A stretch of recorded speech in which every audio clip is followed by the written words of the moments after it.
You're listening to Secure Freedom Radio. Now more from Frank Gaffney. The Obama administration appears to have a blind spot when it comes to the war on terrorism. And because of that blindness, this administration cannot see a foreign terrorist even when he stands right in front of them, fresh from an attempt to blow a plane out of the sky on Christmas Day. Well, that was Susan Collins, United States Senator from Maine, a woman that we don't often hear indulging in that sort of invective against anybody, for that matter, but certainly not against the president and his administration. But, boy, she took the gloves off in her contribution to the war of ideas last weekend as the Republican counterpoint to the president's weekly address. And I'm thrilled to be able to welcome back to the Secure Freedom Radio microphones a man who has perhaps helped provide as much intellectual guidance and certainly as much ammunition as the Susan Collinses of the United States and the Congress could ever hope for when it comes to matters of war and peace, and particularly the security of the United States. He is, of course, the remarkable Charles Krauthammer, columnist for the Washington Post, a syndicated columnist, frequent contributor to a number of other publications, including the Weekly Standard, and, of course, a regular on Fox News, and I hope more and more regular here at Secure Freedom Radio. Charles, welcome back. We are so thrilled to have you. It's a pleasure to be with you. After Great. that introduction, I'm going to have to fancy myself as the arsenal of democracy. You are the arsenal of democracy, as a matter of fact. Now that we think about it, yeah. That's only a slightly smaller standing than the leader of the loyal opposition, which was conferred upon you by National Review, I think, shortly after you were last with us. So all of these are titles that are well deserved, and we're thrilled to have you with us. Let's start, Charles, with some of the thinking that you have been doing, and I think is reflected in what Senator Collins just said about this war of war for the free world, which is the larger, I think, battle we're in, of which the war of ideas is a part, and specifically some of the things that you have found deeply alarming about the administration's conduct on the home front. Well, you could look at this as a very large canvas. Every major decision the president has taken on the war on terror, which is closing of Guantanamo, the granting of Miranda rights to Abdul Muttalib, and the placing of the Khalid Sheikh Mohammed trial in civilian court in New York City, is a disaster. I mean, these are the three big ones. Now, I must say to their credit, there are some things from the Bush era, despite the fact the president thinks it was the worst era since the pyramids, that he has retained, like rendition, some of the retaining of secrecy in trials, etc. But on these major questions, they have gotten it so wrong that they are a laughingstock. Now, what's very interesting is you and I have been saying this till we've been blue in the face for a year, but it wasn't until Massachusetts that you get not only Susan Collins, but you get a lot of Democrats, Dianne Feinstein, the Democratic senator from California, and others chiming in. They realized they sort of knew all along this was preposterous, but they didn't see how catastrophic politically it was until Scott Brown seized on the issue with a great slogan: we should be spending our money to fight the terrorists, not to give them lawyers. And that beautifully crystallized the whole issue, and that's why the administration is in full retreat on these issues.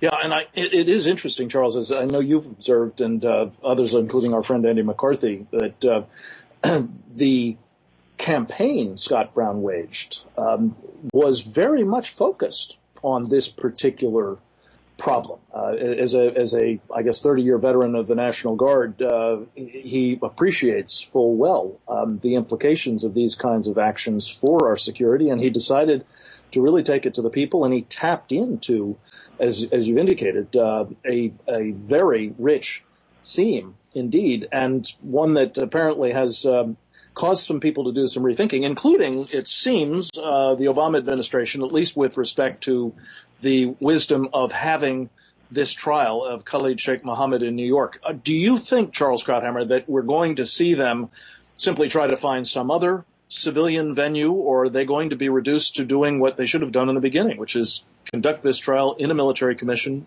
in Guantanamo Bay? I think they're going to end up in Gitmo, and they're going to end up in front of a military commission. They will not do it right away because the humiliation will be too great. What they will try to do is to shop it around and to say, we're looking for another place. And then, of course, they will come up with a study. I love the way people say in New York, well, you know, at the beginning it looked like a great idea, but then we did a study, and we realized it would cost a lot of money and shut down Manhattan. Well, really now, you know, you could have saved yourself the money on the study. You could have given it to me, and I could have told you that at the very beginning. It was so obvious. So they're hiding behind these studies now. They'll try to shop it around, and maybe they'll do it on a military base. But they have so corrupted this. Robert Gibbs goes on the Sunday talk shows and says, I'm confident he'll be convicted and executed. The president said essentially the same thing, that he'll be executed. Eric Holder said essentially the same thing. You're going to tell me that we're showing the world what a great, open-minded, innocent or proven guilty system we have by doing this, which apparently was the only rationale for all this nonsense, while the highest officials in the land have declared in advance that the guy's going to hang? Yeah. I mean, any defense attorney out of law school will be able to use that and say, this guy's trial has been prejudiced beyond repair. You bet they will. Charles, we're going to ask you to hold that thought. We're going to be back in just a moment to pick up on it with respect to where we're going with sort of the I guess, ideology of declinism, as I think you've called it, Charles, and are we going to be able to turn this around more broadly, not just in this microcosmic example? We'll have Charles Krauthammer more on that and much more straight ahead.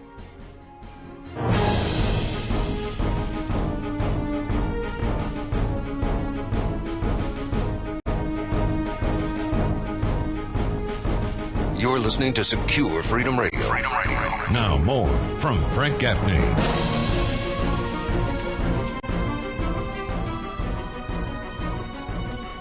Welcome back. We are talking with Charles Krauthammer, the extraordinary Charles Krauthammer. There's always got to be an adjective, really, as far as Charles is concerned, as far as I'm concerned. Charles, in addition to his Fox News appearances and the Weekly Standard, is also a contributor with regularity to Time Magazine and the New Republic. He is, in addition, a syndicated columnist with, I think, hundreds of newspapers around the country, and truly one of the, if not the single most influential conservative thinker on the national stage today. And it's a great honor to have you back with us. Charles, one of the things that you addressed in a very important speech that you gave to the Manhattan Institute in New York back in early October was the idea that decline is a choice. And by that, I think you meant the policy, broadly speaking, of the Obama administration doesn't have to be this way. But tell us what, as you see it, declinism is all about for this administration, and what are its implications? Well, there's a tradition in the United States that we always see ourselves in decline. There was that fad in the 70s, even in the late 80s, on the eve of the fall of the Berlin Wall. There was a famous book by Paul Kennedy, The Decline of the Rise and Fall of the Great powers, in which the United States, of course, had overstretched itself. It turned out always to be wrong, and I think we've been obviously the superpower, sole superpower, hegemon, if you like, of the world since the fall of the Berlin Wall. And now people are saying, well, that string has run out, particularly the Bush administration, overstretch, economic crisis, the Chinese are rising, and therefore we're on a decline path. And my argument is that's ridiculous. That's what they were saying about the Japanese in the late 80s. They were saying the Russians were rising in the mid-70s after the setback in Vietnam. And it turned out America has this unbelievable resilience. There is nothing inevitable about the rise of China. It's going to run into all kinds of problems. Therefore, where we go, whether we maintain our dominance in the world, is totally in our hands. And it has to do with our policies. Are we willing to accept our role as the hegemon, the protector of not only other nations, but of the very idea of liberty in the world, or not?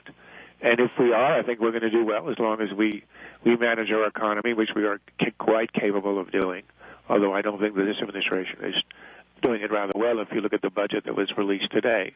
But in terms of foreign policy, we have to at least assert our own moral confidence in our mission. And what's lacking from this administration is any of that. In fact, it's the opposite, the apology towards the resetting relations, the implication that we are the culpable ones and we don't really deserve to be primum inter pares, first among others.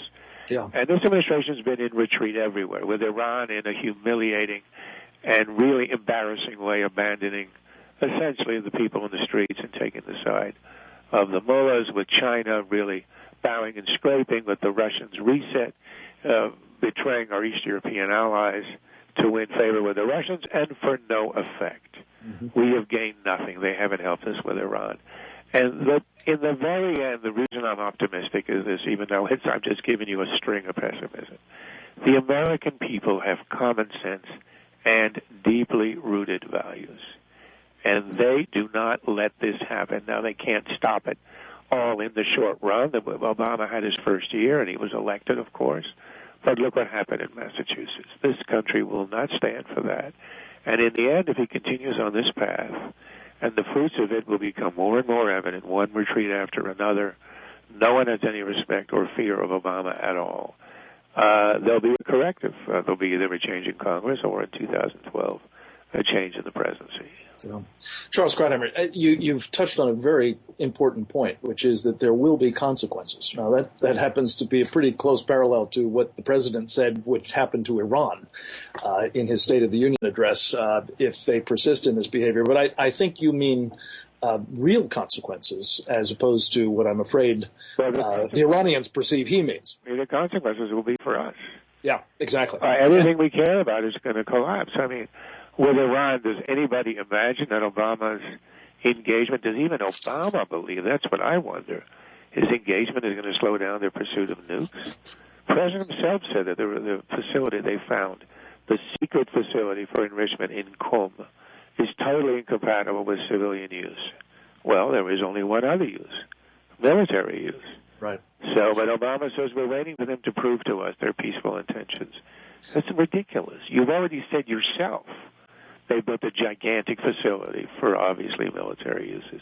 So there, I think we're going headlong into a truly catastrophic situation with China. They have no respect for us whatsoever. We just did an arms deal with China, and they're pushing back with Taiwan, and they're pushing back very hard with the Russians. They swallowed their success, their gain by stopping the missile defense system in Eastern Europe, and they've shown no inclination to help us with anything, do anything important.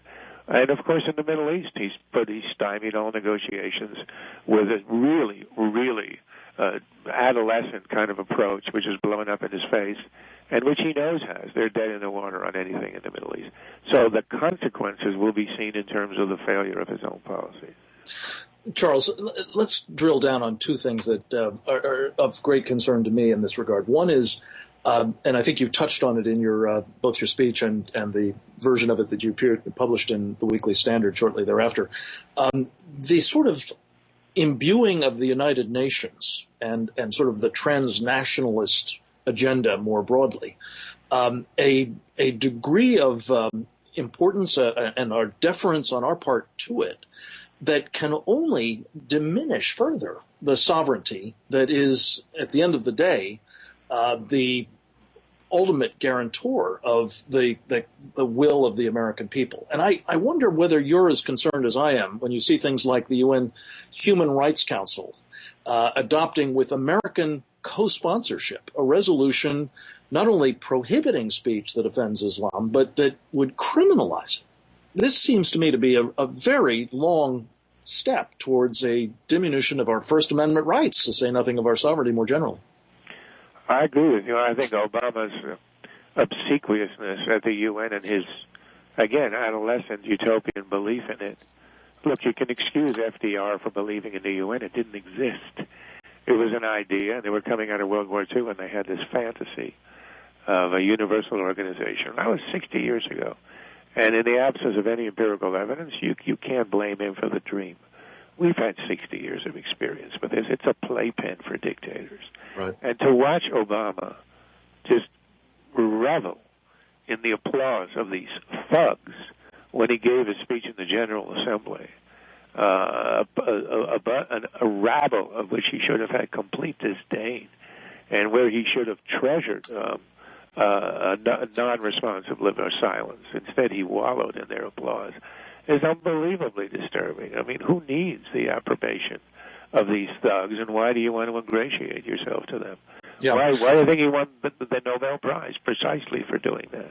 Right. Well, and as you said, or as at least you implied, the thing that prompted so much of this applause was the sort of rather apologetic line, the deprecating, self-deprecating, national deprecating line that he took. And indeed, I think, again, as you've indicated, these things have consequences as well. Let me turn quickly in the remaining minute or two we have, Charles, with you. We're talking, of course, with Charles Krauthammer of Fox News and most other influential outlets in the media today. The problem that it seems to me we've got, it was so evident, almost it was a parody, really, of the problem that was manifested in this so-called independent review of the Fort Hood massacre, in which, as you know, Charles Krauthammer, in 86 pages, the authors could not bring themselves to use the words Islam, Islamic terror, Muslim Brotherhood, Sharia, jihad, even the president's preferred euphemism of violent extremism. It was as though the guy had a problem with the needed root canal. You know, where are we in terms of understanding the character of the enemy and the nature of the problem that it represents to us as an ideological one? I think it's best described as Sharia. It's the term they use. Is there any hope that this is going to be among the things that gets fixed before there are some of the dire consequences you anticipate? It doesn't get fixed until there's a change at the top. People take their direction from the top, from a president who refuses to use the word jihad, who has retired it, who doesn't talk about the war on terror, who will never say Islamist extremism or Islamist terrorism, doesn't even use the term. Speaks of Abu Muttalib, the guy who was trying to blow up the plane over Detroit. Immediately, what's his reaction after 72 hours? First reaction, isolated extremist. Right. Look, if you take your direction from the top, remember what the chief of the army, Casey, said after the Fort Hood shooting. He said his real concern was that this may restrict the diversity of the army, and that would be worse for him than what actually happened, worse than the death of 13 soldiers under your command. Unbelievable. That was shocking. These people have to be replaced.